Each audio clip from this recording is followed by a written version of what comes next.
Morata. Servicios informativos.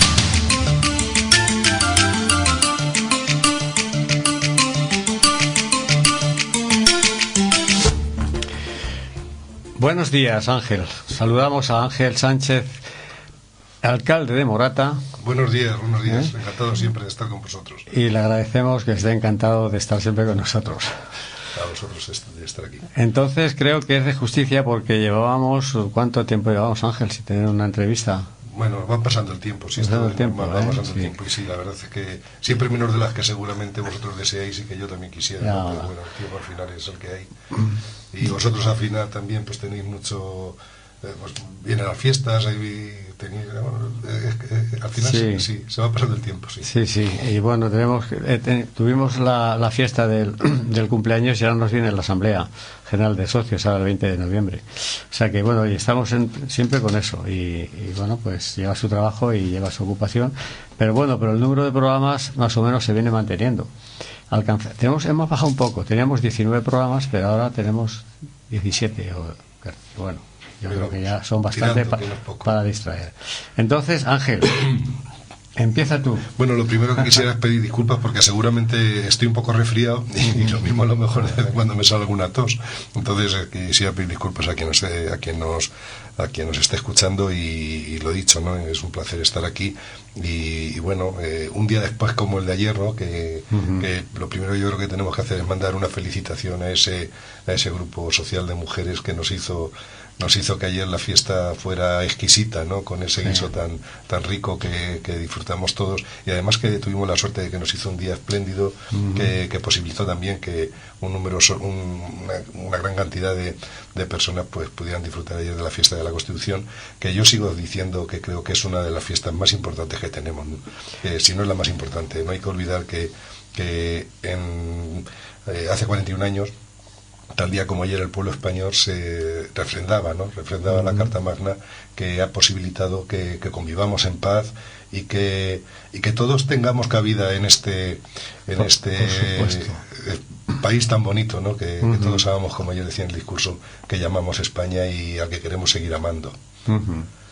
No, está clarísimo y ahora estamos un poco sensibilizados por la Constitución y qué va a pasar un poco con ella en función de las negociaciones que se están haciendo. Yo creo que no hay que tener miedo a nada, nunca en la vida.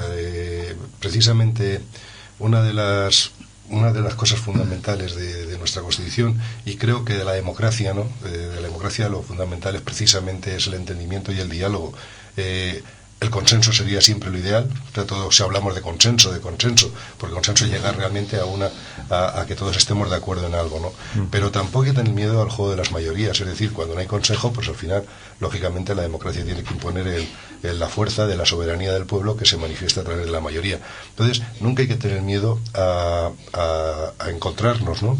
A tener encuentros, a poder entendernos y a establecer las líneas que creemos que son estructurales para que sobre todo impere el bien común, ¿no? Todo lo que sea común a todos. Y yo creo que eso se ha conseguido a lo largo de estos años. Y como cualquier ley o como cualquier cosa en la vida, pues la vida evoluciona, la sociedad evoluciona y evidentemente en la España de hace 41 años, pues sustancialmente ha variado en algo a lo que es hoy, ¿no? No en cuanto a lo mejor al sentimiento territorial, que yo creo que todos, o por lo menos el mío, es el de una unidad total y absoluta de todo el territorio, pero sí de la forma de organizar ese territorio. Hay que ser sensibles y hay que saber que efectivamente, pues aunque todos tenemos muchísimo en común, como he dicho antes, ese país que amamos, que llamamos España, sí que es verdad que no es lo mismo yo que sé, por decir algo, un ciudadano de Cádiz que un ciudadano de La Coruña, ¿no? Que tenemos mucho en común, hay diferencias, ¿no?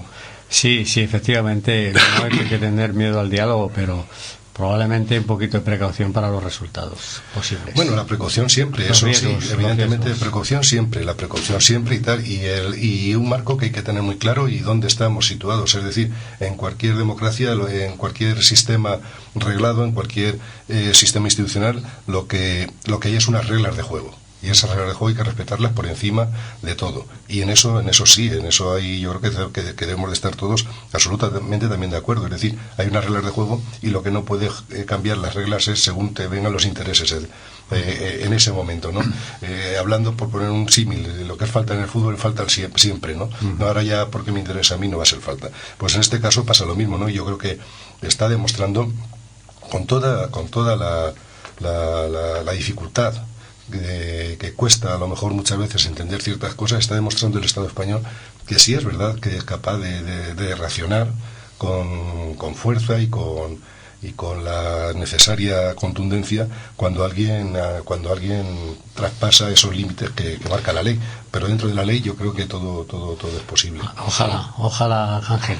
Ojalá. Vamos a centrarnos en Morata, ¿no? Perfecto. Si no, vamos a hacer aquí... Sí, perfecto. Bueno, sí, eso, sobre esto, evidentemente, aquí cada uno tendremos miles de opiniones, ¿no? Sí. Bueno, pues son cosillas que han ido sucediendo y que siguen sucediendo todavía, pues entonces son de actualidad. Era un poco todavía que, ahora que han vuelto en algunos sitios las riadas y las lluvias torrenciales, pues nos viene a colación que la pregunta de si habéis hecho ya algún plan. No, haber hecho un plan es demasiado, haberlo hecho ya, pero estar en la intención, en el camino de hacer para la prevención de esas lluvias torrenciales, que no nos vengan así o que nos vengan peor, que ese es el problema.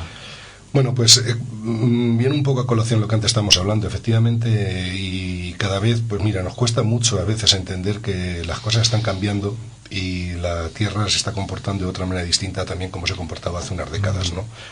Y la verdad es que siempre ha habido lluvias torrenciales en España, pero no con la repetición que se han dado, ¿no? Y cómo se están dando. La verdad es que este año nos está demostrando, está siendo especialmente virulento en cuanto a las lluvias, y sí que es verdad que tomarnos muy en serio el tan manido cambio climático, que va mucho más allá de lo que ocurre puntualmente un año o un día, sino que sí que es verdad que está variando la tierra, ¿no? O sea, nuestra casa. Hay estudios que auguran que en 2050, de seguir como vamos, probablemente ahora mismo en Madrid estemos viviendo como se podría estar viviendo en el Ayun, ¿no? En pleno Sáhara. Y eso sí es preocupante, hay que tener en cuenta esto. Dicho esto, que es más a largo plazo, y que además a nivel local, pues poco podemos hacer, pero hacemos cosas. Sí que hay plan, es decir, el plan se va llevando. Lo que pasa que la prevención, como siempre he dicho, viste poco, ¿no? Y evidentemente entre ello ahí yo diferenciaría dos cosas: lo que es el plan, un plan de diseño de ir mejorando infraestructuras para que cuando venga algo no tengamos demasiados problemas. Siempre va a haber problemas. Es verdad que Morata, afortunadamente, en infraestructuras, como ya me parece que hemos comentado en alguna situación, estamos algo mejor que otros pueblos de alrededor, afortunadamente, por la colocación geográfica del pueblo, por la topografía, ¿no? De nuestro casco urbano. Nos supone más alivio.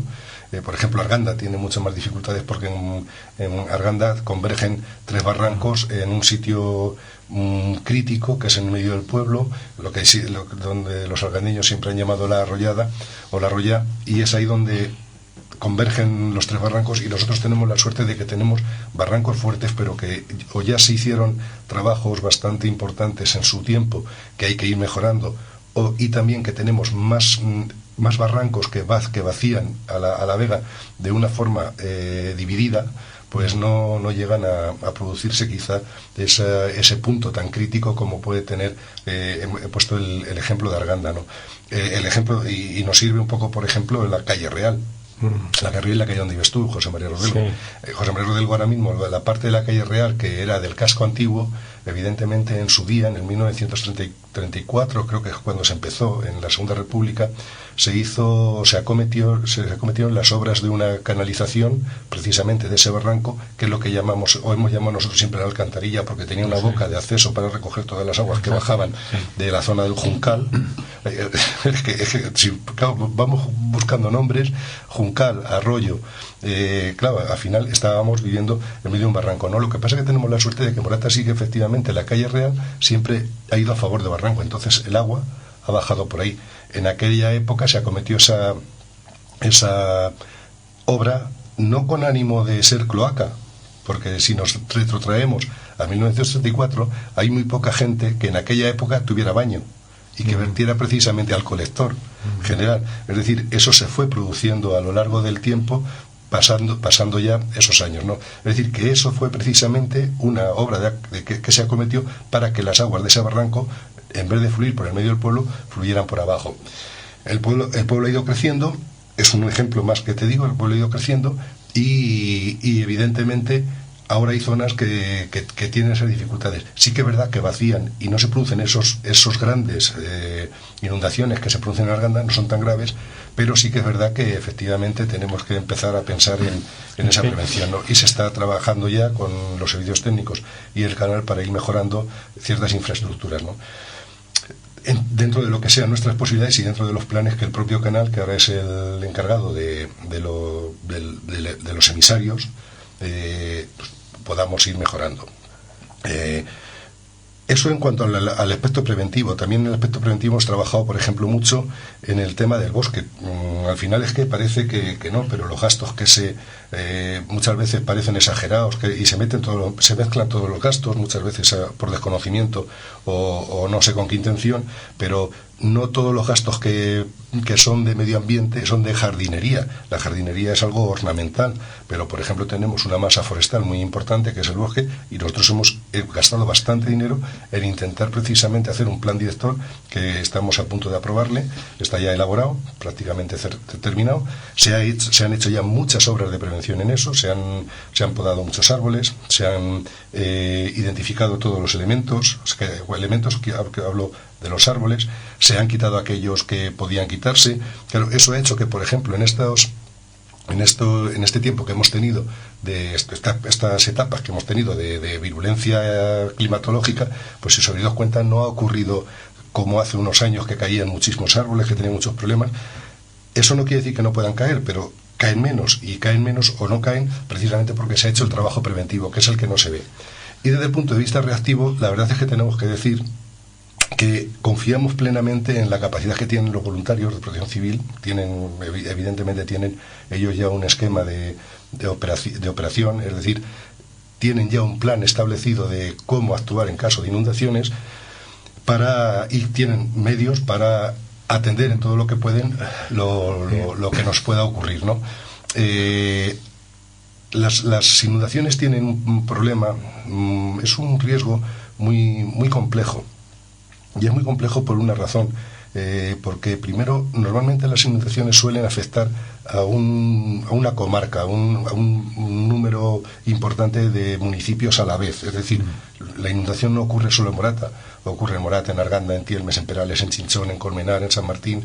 Quiere decirse que enseguida los que son los profesionales, los equipos profesionales, los bomberos, se ven prácticamente copaos en los primeros momentos y ya no pueden atender más de lo que pueden, ¿no?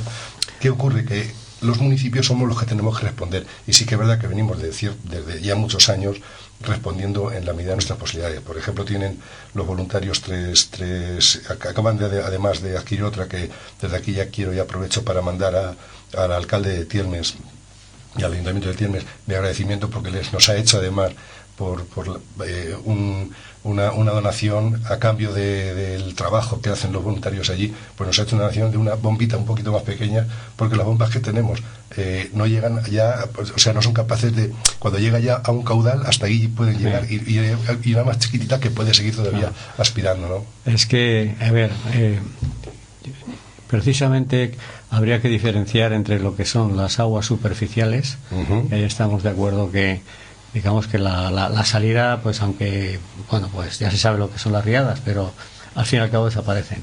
El problema son de las subterráneas. Bueno, es donde está el problema, porque es donde realmente las inundaciones graves no han venido de fuera, sino venían de dentro de los propios inodoros o aparatos de tal. Pero eso no dejan de ser aguas, sí. Para conceptuarlo, no dejan de ser aguas también superficiales, las que fluyen por los colectores. Bueno, no dejan de ser el acopio de las aguas, sí. Y luego evidentemente también los colectores en esos momentos de arrastre, cuando viene esas lluvias torrenciales, arrastran lodos, piedras, ramas, pinaza. Y eso, pinaza, claro, todo eso es claro, eso arranca y crea una presión extraordinaria. Eso crea y eso puede generar un día una presión ahí tan fuerte que caiga más agua y que entonces se reviente por algún lado. Eso es prácticamente, bueno, ahí sí que es cada vez que ocurre, pues limpiar otra vez para que no vuelva a ocurrir, ¿no? Es decir, y dejar esos sumideros, esos colectores lo más limpios posibles para que por lo menos... Pero en ese momento es imposible, es decir, en el momento que ocurre la cosa es imposible prácticamente el decir, ahora se puede limpiar esto, porque es un poco lo que pasó en Arganda también. Ángel, lo que hemos visto es fácil, todos los vecinos de ahí lo saben, que la acumulación de bajadas de las casas de dos urbanizaciones que hay, la de que está a la derecha según subes, que es en la parte de la carretera de Arganda, luego la que está a la izquierda al lado del punto limpio, también del campo de fútbol, también del parque de Ábalos. Entonces, has dado una de las principales claves de cómo funcionan las inundaciones en casco urbano. Mira, y te lo digo ya desde el punto de vista técnico, como sabes que manejo un poco yo también en el tema de los riesgos este tema. Has dado con una de las principales claves que tienen también, y el por qué se facilitan los torrentes, ¿no?, dentro de los cascos urbanos, y es precisamente la mayor superficie que hay de impermeabilización de la primera capa. Es decir, cuando nosotros asfaltamos, cuando nosotros vamos construyendo calles y vamos pavimentando, ya sea por asfalto, ya sea con adoquines, ya sea con cemento, lo que estamos impidiendo es que el agua ya pueda penetrar en la tierra y escurre mucho más rápidamente. Y escurre mucho más rápidamente, es decir, va a mayor velocidad todavía desplazándose que si fuera por tierra normal. A mayor superficie construida, a mayor superficie pavimentada, ahí se van a producir escorrentías mucho más rápidas, mucho más, van a durar menos en el tiempo, pero van a ser mucho más torrenciales. Y has dado una clave también que es importante, y es precisamente el campo de fútbol. El campo de fútbol también, tú lo has vivido y lo vives, porque claro, el campo de fútbol antes era de tierra y empapaba. Ahora el material que tiene ya no empapa tanto, entonces escurre mucho más. Todo eso, lógicamente, cuando llegan esa cantidad de agua, pues también produce mucho mayor volumen. Todo eso es lo que está estudiando los servicios técnicos, precisamente para intentar, como te he dicho, conjunto del canal, intentar cambiar las infraestructuras, mejorar las infraestructuras para que no ocurran en esos puntos críticos. Aumentar la capacidad de absorción de todo eso que hay, es decir, aumentando las tuberías, aumentando más tuberías, pero desviándolo por otros circuitos. Exactamente, hay que hacer un estudio eso importante, lo que porque queremos, de nada sirve, por ejemplo, y estamos en ello, pero de todas formas es una obra de ingeniería, Mira, claro, vuelvo a recordarte, por ejemplo, que es muy controvertida políticamente aquí, o ha sido muy controvertida, la famosa calle Río Tajo. Sí. La famosa calle Río Tajo, precisamente, no se pudo hacer. Nosotros, cuando entramos a gobernar, fuimos directamente a ejecutar ese alta que teníamos en el PRIME, que aparentemente nos parecía una buena solución.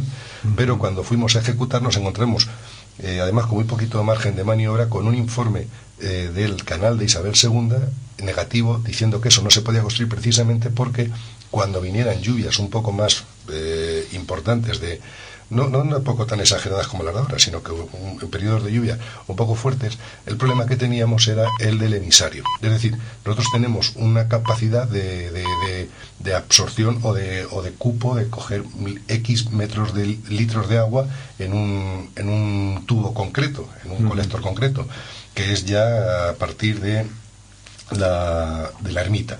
Ahí en la ermita es donde parte el emisario, digamos, principal, de donde recoge ya más emisarios, más colectores de morata, y a partir de ahí baja hasta la EDAR, hasta la estación depuradora. ¿Qué ocurría? Que justamente el problema era el que cuando llegara ahí el agua de lluvia de todo ese nuevo colector, el emisario que hay actualmente no podría acometerlo, no podría absorberlo y se inundaría prácticamente toda la zona sur de Morata. Por eso el canal dijo, no se puede construir esto hasta que no se haga primero la infraestructura del colector importante.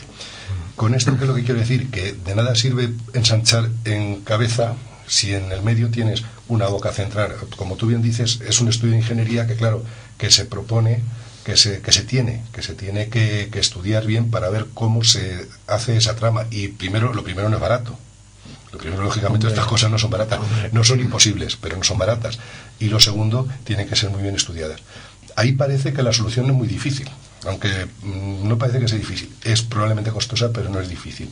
Y ahí podamos encontrar una mínima solución. Hay otros puntos de Morata que a lo mejor pasan más desapercibidos, pero que sin embargo sufren recurrentemente muchas más inundaciones cuando vienen lluvias fuertes. Lo que pasa es que están más localizados, afectan a menos vecinos y entonces no tienen tanta trascendencia, pero hay un punto, por ejemplo, crítico en la bajada de la calle de la Escuela, donde se junta Colmenares con Escuela. Hay un punto crítico que también recibe 3 o 4 colectores, un pozo que recibe 3 o 4 colectores, y a partir de ahí tiene otro emisario, otro colector, que cuando viene mucha agua es incapaz de absorber todo, y también sale por los sótanos, o tienen también inundaciones algunos sótanos de esa zona, o la parte más baja de Morata, la zona de la carrera Mediodía, también por lo mismo, ¿no? Por ya la zona del instituto, toda esa zona que saltan las alcantarillas. Es que ahí ya no puede el colector y ya revientan las alcantarillas, por así decirlo, o sea, saltan las tapas de la presión del agua, las saca las alcantarillas y sale el agua por las propias alcantarillas. Entonces, por eso digo que efectivamente la red de alcantarillas es la que es, y que, bueno, pues se está trabajando efectivamente en mejorarla. Sí, agradeceríamos los morateños que nos fuerais informando de los pasos que se están dando, porque no es lo mismo haber tenido una vivencia un poco traumática que no haber tenido nada, y bueno, ya se hará, pero cuando sabes que las cosas ocurren, pues no sé, estás preocupado. Yo lo digo porque en el conjunto de vecinos que estamos ahí en la calle José María Rodelgo nos estamos impacienteando un poco porque no sabíamos nada. Yo entiendo perfectamente que esa impaciencia se tenga, ¿no? Y además es normal. Yo he vivido también procesos en mi familia, ¿no? Y en alguna de la vivienda de mis abuelos, por ejemplo. Yo he visto salir agua, vamos, a mansalva por lo que era el bar de mi abuelo, hacia la calle Real y la calle Real, de un lado a otro, llena de agua, y entrar el agua por lo que era el antiguo cine, por la puerta del antiguo cine, haber abierto las puertas, sí, y salir por lo que ha sido. O sea que yo he visto ahí la calle Real es un antiguo barranco, pero un antiguo barranco importante. O sea, es el barranco de 3 vaguadas. No debemos de olvidar que ahí vacían 3 vaguadas, que es la que tú has apuntado, que es lo que llamamos nosotros el barranco La Boca, que es todo lo que viene de la zona del Pico del Águila, el barranco de la Mina, que es lo que viene digamos más al norte, ¿no? De lo que viene de la carrera de Anselmo, perdona, y el barranco de la Fuente de los Ladrones. Son 3 barrancos importantes que desaguan justamente en el bosque, y de ahí ya bajan hacia toda la calle Real abajo, y suelen tirar por la calle Domingo Rodelgo. Ahí es donde, que de hecho este año también ahí se veía. Yo viví también un poquito antes de las fiestas, cuando pasaron las inundaciones, ahí en la esquina justamente de la Plaza Mayor con Domingo Rodelgo. Pues no te exagero, no quiero ser exagerado, pero ahí se estaba formando una represa que sí podría tener fácilmente 75 centímetros de agua, ¿no? De lo que era la represa. Lo que pasa que enseguida evacuaba por la calle y no llegaba a pasar dentro, ¿no? Pero sí que fue importante. Sí, es decir, evidentemente tenemos que ir mejorando las infraestructuras, pero lo primero no es barato, no se puede hacer, no es barato, y lo segundo, tienen que estar muy bien diseñadas. Entonces sí que se está trabajando en ello. Bueno, como a veces tenéis déficit, o tenemos déficit, superávit. Bueno, eso es un tema muy complejo eso es un tema muy complejo 3 millones de euros. Y va mejorando. Pero sin embargo, y va subiendo el IBI también. Pero no, bueno, el IBI le paramos. El IBI nosotros le paramos, o sea, hay que decirlo y tajantemente. El IBI nosotros le hemos rebajado. Es decir, yo recuerdo que cuando entré al ayuntamiento, cada año subía un 10%. Un 10%. Y lo que hicimos nosotros fue prácticamente que no subiera. Es más, se hizo una ponencia de valores que en cierto modo fue muy estudiada, Había gente que incluso me comentaba, cuidado con esto que puede ser peligroso porque puede salir una ponencia más cara, pero gente que estaba con nosotros, que estudiamos precisamente el valor de los terrenos, hicimos una ponencia de valores, o sea, pedimos a Hacienda que hiciera una ponencia de valores y bajó más o menos alrededor del 9% lo que es la ponencia de valores de los terrenos de Morata, lo que quiere decir que bajó el IBI. Con eso lo que hemos conseguido es que se contenga. No sube como subía, es decir, no baja, pero no sube como subía. De todas formas, tenemos que también tener un poco de... hay que hablar muy claro de los impuestos. Los impuestos a veces que nos están quitando el dinero a todos. Pero si están bien administrados, lo que estamos haciendo es aportando todos bienes comunes que luego nos van a beneficiar. O sea, y nos van a beneficiar mucho mejor. Es decir, todas estas obras que estás diciendo tú tienen que salir precisamente de eso. Y no van a salir gratis a los morateños. Es decir, nosotros todas estas obras de infraestructura, claro que las tenemos que acometer, pero no van a salir gratis. Las vamos a pagar en el recibo del agua, como se están pagando ahora, claro, todas las mejoras. O sea, es decir, las cosas no se hacen gratis, las cosas cuestan, tienen un precio, eso está claro. Que el canal de Isabel II tiene que invertir. Si se va a cobrar, sí, pero, luego... pero el canal de Isabel II tiene que también sacar el dinero para invertir. Claro, sí. Y le tiene que sacar de los usuarios. Pero de los usuarios. Que no lo arreglen. Los usuarios, sí, pero alguien lo tendrá que pagar. Sí, o sea, bueno, que pues eso también la comunidad ha hecho un préstamo sí, pero, a los arganteños. Sí, pero sí, igual que a nosotros nos ha hecho 27.000, pero exclusivamente para infraestructuras.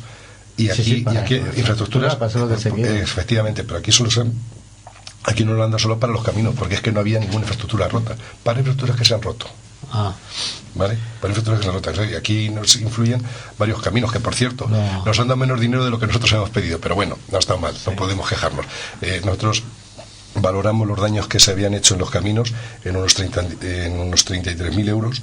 Estaban afectados, creo recordar que son 12 actuaciones, o sea, 10 caminos y dos infraestructuras de riego de la Vega, una ZUT, una presa de la Vega y una acequia, y solo nos han dado dinero para arreglar 4 caminos de todo eso. Pero bueno, algo es algo, mejor es nada, ¿no? Evidentemente entiendo que son muchos los pueblos afectados y volvemos a lo mismo. La comunidad autónoma pues tiene los recursos que tiene, ¿no? Y en este caso creo que también ha hecho un pequeño esfuerzo para intentar paliar un poco los daños que en esta zona, en toda la zona, se han producido. Y claro, los pueblos más afectados son los pueblos que lógicamente más dinero van a recibir, porque son los que más infraestructura han sufrido. Puedo decirte, por ejemplo, que incluso un pueblo que seguramente es conocido por todos y querido por todos y con cuyo alcalde me llevo bastante bien, a pesar de que es de otro partido, es Rafael Barcala, Brea de Tajo. Quiero decirte que no estoy hablando de partidos, o sea, quiero decirte que estoy hablando de problemas reales de que tenemos los alcaldes de los pueblos. Rafa es un tío muy abierto. Y una gran persona, además amigo mío. Y que lo tengo a gala de que sea amigo mío, a pesar de que ideológicamente en muchas cosas no coincidimos y en otras cosas sí, pero los problemas son los mismos. Pues han quedado, por ejemplo, sin un camino que comunicaba, no sé si era Brea, no recuerdo con qué pueblo, que era vital para el desarrollo agrícola de Brea, ¿no? Y que ahí, por ejemplo, pues va a ser un tema bastante complejo de arreglar, que ya están en ello, ¿no? Me ha venido esto a ejemplo por la preocupación que tenía Rafa, porque era realmente vital, ¿no? O sea, nosotros afortunadamente, como te he dicho, sufrimos daños, pero no fueron esos daños que han sufrido otros pueblos, afortunadamente, ¿no? Bueno, pues sigamos con otro tema, porque... La verdad es que se nos come el tiempo, ¿no? Lo importante... Es que me gusta explicar las cosas. Lo importante es un proyecto, una financiación, buscar ayudas, hacer el plan y ponerle fechas. Decías antes, ahora también, mira, una cosa, porque ya si me permites, porque también es importante que lo sepamos, ¿no? Antes has dicho de la comunidad autónoma. Estamos esperando todavía, Jesús, que cumplan. Parece ser que por fin hubo este tiempo atrás una reunión que yo consideré bastante importante y además necesaria con el consejero de Administraciones Públicas, con David Pérez, que fue alcalde de Alcorcón, creo recordar que fue en Carabaña, donde nos juntamos ahí 22 alcaldes de la zona, precisamente un poco para hablar con él sobre los problemas que venían tenían atraso, no retraso en la comunidad. Nosotros, para que la gente lo entienda rápidamente, nosotros teníamos en un periodo dado, la Comunidad de Madrid nos daba para inversiones en Morata de 2008 a 2011, 2000 creo eran, recordar, 2.600 millones de euros, 2.100.000 euros. 2.100.000. He dicho 2.000 euros. Estaba cayendo la con 2.000 millones habíamos cambiado todo Morata, ¿no? 2.100.000 euros, perdona. Bueno, de ese dinero realmente Morata solo ha utilizado 1.200.000, quiero recordar. Tampoco quiero que el diablo me pille en la mentira, pero alrededor de 1 millón, poco más de 1 millón, que fue lo que es la Casa de la Juventud, que puede gustar más o menos, pero que ahí está. Eso fue hecho por el plan, por este Prisma, ¿no? Que se llama Prisma, Plan de Inversión Regional de Madrid, del 2011 al 2008 a 2011. Como la comunidad pasaba apuros económicos y lo sigue pasando, lo alargó hasta 2015. Es decir, lo que iban a ser 2.600.000 euros en 3 años se alargó otros 4 años más, fue para 7. Cuando entramos nosotros, ahí es donde estaba también prevista hacer la calle Río Tajo. Cuando entramos nosotros en mayo, nos encontramos con ese proyecto y nosotros seguimos adelante. Y ya en octubre, finalizaba esto en noviembre, y en octubre nos dice la Comunidad de Madrid que no se puede hacer. Entonces nosotros pedimos 3 altas, una de 789.000 euros para arreglar 15 calles de Morata, que siguen ahí, nos dan el alta y nos dicen ok, y otros 2 que nos dicen los vestuarios de la piscina, uno de ellos, y el otro que creo recordar que era la mejora del molino, o sea, es decir, ya acabar el molino. A ambos nos dijeron que no nos dieron la baja, no nos lo negaron, pero sí nos dieron el alta de las calles. Estamos hablando de 789.000 euros. En 2016 se supone que tenía que estar acabadas esas obras, de septiembre de 2016. Bueno, en el 2018 ya por fin la Comunidad de Madrid, que depende de ella las obras exclusivamente, realiza el proyecto en el 2018. Y nos dice que en vez de 769.000 son 703.000 euros. Vale, nos dan ya el alta y nos lo dicen, ok. Y ahora le falta ejecutar, es decir, lo que tienen que hacer es, ya tenemos el alta, tenemos ese dinero, tenemos 703.000, que hemos perdido más dinero todavía, y tenemos que ejecutar las obras. Y ahora, en la última reunión que íbamos a tener, el jueves iba a tener una reunión con el subdirector precisamente y el ingeniero que ha llevado el proyecto, más la empresa que va a ejecutar, que es Obras Madrid, que es una empresa pública, para precisamente ver cómo se empezaba. Me llamaron a primera hora diciendo que había un problema de agenda y que me llamarían este martes para volver otra vez a reunirnos. Pero lo que me estaban diciendo desde Obras Madrid es que no había dinero para hacer todas las obras. Y yo, claro, voy a ir allí a decir, bueno, ya está bien de tomarnos el pelo, porque es que llevamos desde 2015 obras que estamos perdiendo para... Por eso te digo que es que muchas veces que dices, bueno, esa es la realidad. La realidad política es esa, es decir, que la Comunidad de Madrid, pues lógicamente, por sus aprietos también económicos, imagino que tenga, que no realiza tampoco al final lo pagamos los pueblos. Yo sigo defendiendo, lo he defendido públicamente y lo seguiré, que no entiendo el por qué tiene que haber un interlocutor para ese dinero que al final viene del Estado, viene del Estado y de los contribuyentes. Tiene que pasar el filtro de la Comunidad de Madrid si es un dinero que corresponde a Morata. ¿Y por qué tiene que ser la Comunidad de Madrid el que me lo administra a mí? A mí déjeme ese dinero para invertir. Dígame que sea para inversión. Dígame que es para esto y no puede ser para esta otra cosa. Es decir, yo con eso no puedo hacer toros. Con eso no voy a poder traer orquestas. Con eso me parece perfecto. Pero no me diga a mí cuándo, cómo y de qué manera tengo que invertir yo en mi pueblo. Siempre que sea una competencia mía. Haciendo inversiones. Pues eso es lo que está ocurriendo. Te lo digo también porque muchas veces decimos, bueno... Vale. Hablando ya de cosas pasadas, ¿qué va a ser de la antena de Orange? Pues bueno, ahí está parado todo está parado en sede judicial. De momento, como se consiguió lo que se quería, que fue paralizar la emisión de esa antena, eso se ha quedado ahí su judice y bueno, durmiendo el sueño de los justos. Yo creo que cuando tenga la solución esto vamos a estar por encima ya, va a haber una tecnología que va a superar el 4G, que va a ser el 5G, que está 5G. A punto de llegar, sí. Y que suena muy bien.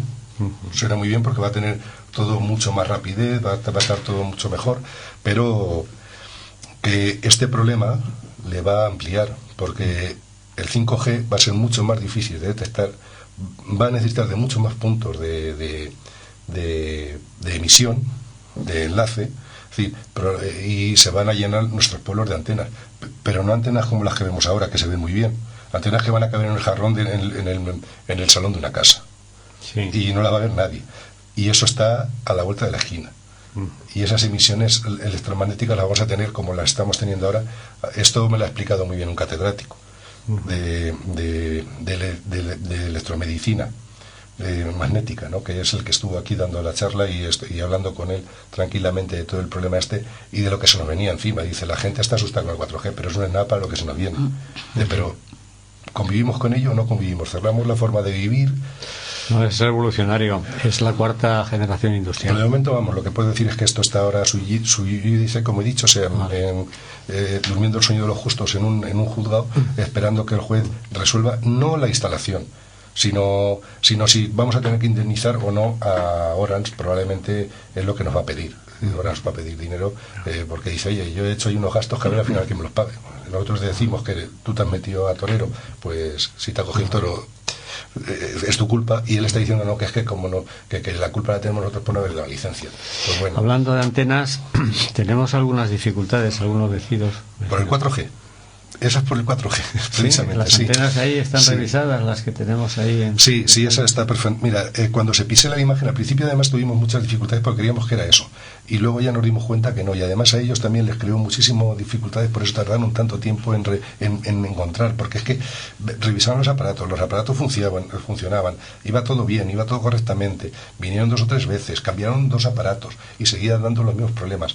Al final se dieron cuenta que era una derivación que había de una cosa rara que había eléctrica de derivación que del propio aparato, o sea, de la propia instalación, que no emitía bien. Pero ahora mismo los repetidores están emitiendo perfectamente. La piselación se debe a que hay interferencias con las ondas que del 4G. El 4G y la televisión digital andan en frecuencias muy cercanas. Entonces hay veces que interfieren unas en otras. Para eso hay que instalar un filtro. Y ese filtro se instala gratuitamente. Yo ahora mismo no sé el teléfono, pero hay una plataforma, una empresa que se llama, digo empresa porque es empresa, pero es una plataforma del ministerio que se llama Llega 800, porque esa es la frecuencia en la que nos estamos moviendo, y que hay cualquiera en la web puede entrar.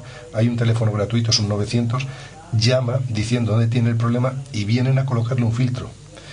Y cada vez que mueven el 4G tú puedes estar perfectamente escuchándolo, viendo bien la tele, perdona, escuchándolo, sino viendo bien la tele, y de golpe un día empieza a piselar. Y es porque a lo mejor alguna nueva onda del 4G te está interfiriendo. En las comunidades tiene que llamar el presidente, en las casas particulares el vecino. Y es gratuito, la instalación de este filtro es gratuito. Así que la gente que llame tranquilamente, porque es que además eso sí que son ya... ¿Tenemos el teléfono a mano? Puntuales. Bueno. Sí, es que ahora mismo no lo sé, pero si buscamos en el llama 800, como se llama, si buscamos es un 900, le ponemos, yo creo que es fácil de encontrar. Voy a intentar a ver si somos capaces de dar con... Si ponemos aquí, ¿ves? Llama 800, a ver si somos capaces. Somos torpes para manejar esto. Si fuéramos chavales ya seguramente habríamos con ello, que sí. Llama 800. O sea, llega a 800. No llama, llega a 800. Y el teléfono que te da será... Sí, a ver si se carga. Bueno, pues aquí está, yo creo. Llega a 800. Los operadores de móvil ya están ofreciendo servicios 4G. Esta nueva tecnología permite alcanzar conexiones tal. Bueno, te contamos más. Conoce 800. ¿A quién afecta? Y me parece 900 833 999. Aunque no te lo creas, Jesús, al final me hice casi especialista en esto de conexiones porque conocí hasta los chavales de la red de ahí, que no me sale la palabra, de los que tienen la retevisión, que cogen las esas, ya uno se llama José, otro Juan y otro Felipe, y ya me conocían porque estaba contigo, oye, que esto, porque aquella fue una época, pues tuvimos ahí 2 meses que fueron de locura. Bueno, Ángel, tenemos que terminar, pero yo tenía una preguntita. Sí. A lo mejor un poco incómoda. No, nunca son las preguntas incómodas. ¿Vais a montar la oficina de contrataciones? Bueno, como oficina yo creo que no hay posibilidades de montarla. Lo que sí que hay que hacer es organizar el ayuntamiento para que las contrataciones sean mejores. Las contrataciones son públicas. Entonces, la oficina de contratación tiene que ser dentro del propio ayuntamiento. Sería más un departamento, más que una oficina. A lo mejor lo que te refieres es a eso. Alguien que lo haga. Hay que dar una vuelta, sí. Necesitamos un especialista. De hecho, estamos convirtiéndonos también, tanto concejales como algunos funcionarios, hablo de simples auxiliares administrativos que nos están echando una mano desde la secretaria. Claro, es que el ayuntamiento somos los que somos y estamos intentando mejorar toda esa estructura de contratación. Yo creo que en un año o así vamos a mejorar bastante muchos temas que vienen arrastrados de años, pero de años, que los problemas son los mismos. Y sí que es verdad que a raíz del 2017 la ley ha cambiado para meternos más presión a las administraciones públicas. Por un lado está bien porque ejercen más control, pero por otro lado la verdad es que a los pueblos pequeños nos está costando muchísimo. Y ya hablo un pueblo pequeño que no es tan pequeño, es un pueblo mediano. Si te vas ya a pueblos más pequeños es tremendo. Los vecinos de ti. Claro, te van a decir, no, sí, pero es un pueblo, o sea, es un pueblo mediano. Somos tan orgullosos los morateños que pensamos que este pueblo no tiene 15.000 habitantes. Pues no, somos 7.800, que no está mal, está bastante bien, pero no somos ni Alcorcón, no somos ni Móstoles, ni Arganda, ni Rivas. Somos pueblos, un pueblo con los elementos que tiene. Y tenemos dos problemas ahí también para la contratación. No para la contratación pública, sino para la contratación de personal. Que es que muchas veces, claro, estamos hablando de contratación y nos podemos liar. Y es que mientras que esté tal y como está vigente la ley de sostenibilidad y racionalidad de la administración local, es que es muy compleja esta ley por el nombre, pero bueno, es una ley que nos impide a los ayuntamientos contratar más gente de la que tenemos, salvo en sitios muy puntuales, como puede ser seguridad, donde la tasa de reposición, es decir, por cada 2 que se me van yo puedo meter 1. Y en los demás tengo que justificar mucho a ver cómo lo consigo y no puedo meter más cabezas. Entonces tengo que, por así decirlo, puedo quitar elementos, pero meter nuevos elementos no. Y ahora mismo el Ayuntamiento de Morata tiene dificultades en contratar personal que nos podría hacer falta. También te digo una cosa, que va justo también el capítulo de personal. Es decir, como tú bien has dicho, tenemos un presupuesto en el que va muy justo. Hay que empezar a decir que los ingresos van a bajar el año que viene de una manera interesante. Está calculado 250.000 euros menos por el IAE. Vamos a ingresar porque el IAE de una de las empresas la ha actualizado y ha bajado producción, ha bajado en números de trabajadores y tal, y eso ha hecho que el IAE sea menor y son 250.000 euros menos.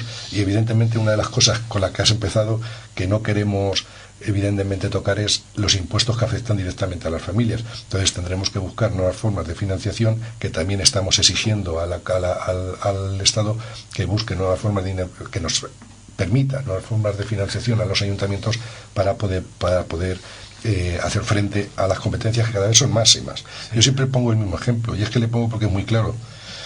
Recordar hace pocos años que la Comunidad de Madrid